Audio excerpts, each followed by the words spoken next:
நம்ம அங்கே பார்க்கலாம். அண்ட் கைஸ், நம்ம மறந்த விஷயங்கள ரொம்ப இம்பார்ட்டண்டான ஒரு விஷயம் என்ன அப்படின்னா, ஃப்ரண்ட்டில் டியூல் டிஸ்க் இருக்கும்.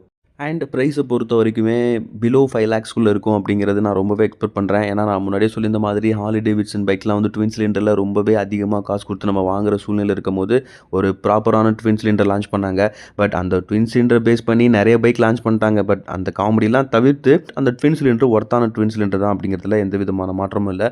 ஸோ அந்த ப்ரூவனான இன்ஜின் தான் இங்கே எடுத்து வந்திருக்காங்க. பட் கேரி ஃபார்வர்ட் பண்ணாலும் ஸ்லைட்டான சில டிஃப்ரென்ஸ் அண்ட் 650 750 அப்கிரேட் பண்ணியிருக்காங்க. அதனால ஆப்வியஸ்லி டார்க்கும் கொஞ்சம் அதிகமாக இருக்கும்.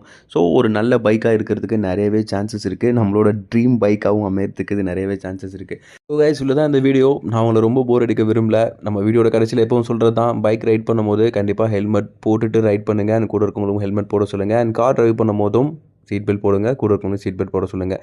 இன்கேஸ் நீங்கள் ஸ்டண்ட்டாக இருந்தீங்க அப்படின்னா தயவுசெய்து உங்களோட ஸ்டண்ட்டை ரோட்டில் பண்ணாதீங்க.